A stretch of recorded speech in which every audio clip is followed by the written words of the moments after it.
Bom dia, turma! Buenos dias, good day, bonjour.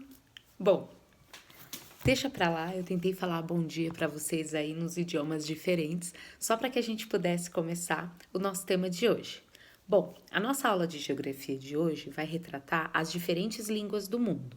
Nós sabemos, vocês estudam numa escola bilíngue, vocês sabem melhor do que eu, que o mundo tem alguns outros idiomas e que o nosso português, ele também é derivado de tantos outros idiomas. Isso tudo no processo de colonização se deu por conta da mistura das línguas. A gente já conversou um pouquinho sobre isso, mas só para que a gente possa se especializar, é importante que vocês lembrem que hoje, no planeta Terra, são mais de 7.000 línguas, quase 7.100 línguas, que a ONU consegue definir como línguas originais de aí algumas nações.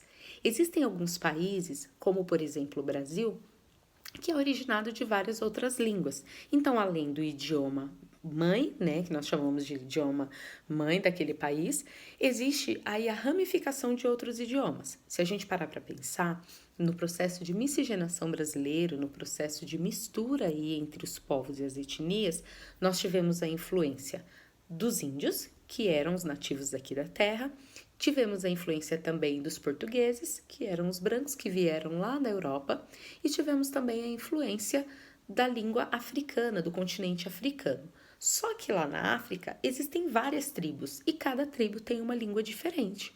Então, cada familiar, cada homem e mulher que veio para o Brasil e se tornou escravo aqui no período colonial, muitos deles tinham línguas diferentes.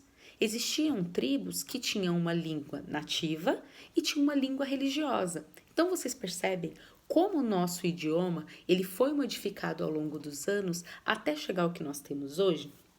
Para que vocês tenham ideia, o nosso português daqui do Brasil é muito diferente do português de Portugal. O português de Portugal, ele é mais luterano, enquanto o nosso português, ele tem duas diferenças.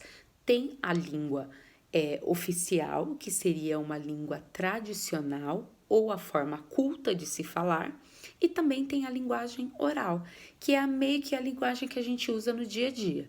Obviamente que nós temos que ter o discernimento de sabermos quando nós temos que abordar ou conversar nessa linguagem mais culta e nessa linguagem mais coloquial, que é a linguagem do dia a dia.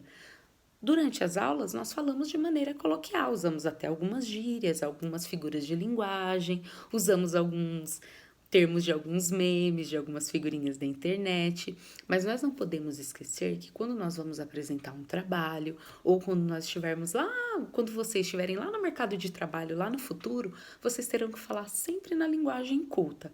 Quando vocês forem fazer uma prova, optem também sempre por falar de uma maneira mais formal, porque ali é um documento que está registrando tudo o que você aprendeu. Então, por isso, em todos os documentos, nós temos que usar a linguagem formal. Na América do Sul, na última aula, nós começamos a perceber como o Brasil, sendo um país tão grande que faz parte da América do Sul, ele influencia a América do Sul e também é influenciado. Na América Latina, o próprio termo latino diz que os países que fazem parte dessa América têm a influência do latim. Por quê? No seu processo de colonização, eles foram colonizados por países que falavam latim. E é muito interessante a gente perceber que aqui no Brasil hoje o latim nunca foi usado, diferente do português e de algumas palavras do continente africano. Se você observar no seu dia a dia, você fala palavras de outro idioma. Milkshake, por exemplo, é uma palavra, um termo usado lá nos Estados Unidos e que nós acabamos nos apropriando dessa palavra ou desse termo. Lembra que eu falei para vocês do sutiã, do shampoo? São palavras europeias que nós acabamos nos apropriando ao longo da nossa história no nosso idioma. Por isso que lá em Portugal, o nosso idioma não é reconhecido como português. Eles falam que é a língua brasileira. E eles não gostam que nós utilizamos esse termo português, porque eles sabem que a língua deles está em um outro tempo verbal, então não pode ser considerada igual à nossa. É importante que vocês entendam que o português brasileiro, ele demorou mais de 200 anos para chegar até o que nós temos hoje. E por isso nós temos tantas variedades linguísticas. Agora eu quero que você pegue aí o seu caderno e a sua apostila para que a gente possa fazer uma atividade. Como vimos, o Brasil é um país muito grande, de grandes extensões territoriais, tanto na direção leste-oeste quanto na direção norte-sul. Percebam nesse mapa quão grande o Brasil é.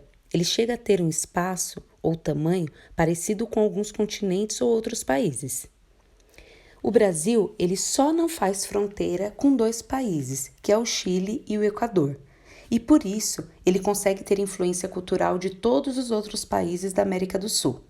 Aí está as diferenças do mapa do Brasil ao longo da história. Vamos analisar individualmente.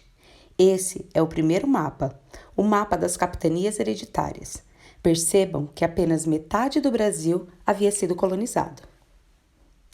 Essa é a segunda mudança, de 1750, após o Tratado de Madrid.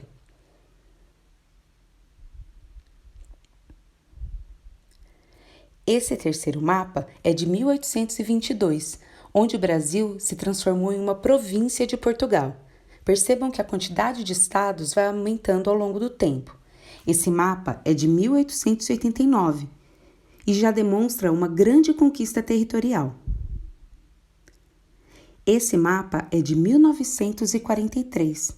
Percebam que há pouco alguns estados e algumas regiões estão mais próximas do nosso modelo atual, que é esse de 1990, onde conquistamos a característica do mapa que temos hoje, o mesmo desenho. Nesse modelo de mapa atual, nós percebemos todos os estados e as capitais dos estados brasileiros. Percebam que cada estado e capital desses estados do Brasil. Esse mapa é um mapa do Brasil político, ou seja, demonstrando todos os territórios do Brasil. Chegamos ao fim de mais uma aula e de mais uma apostila. Para fixar todo o conhecimento, faça os exercícios solicitados aqui nessa imagem. E, se possível, se surgir alguma dúvida, anote, releia a apostila e, se mesmo assim a dúvida persistir, me diga qual é essa dúvida na live de hoje. Beijos!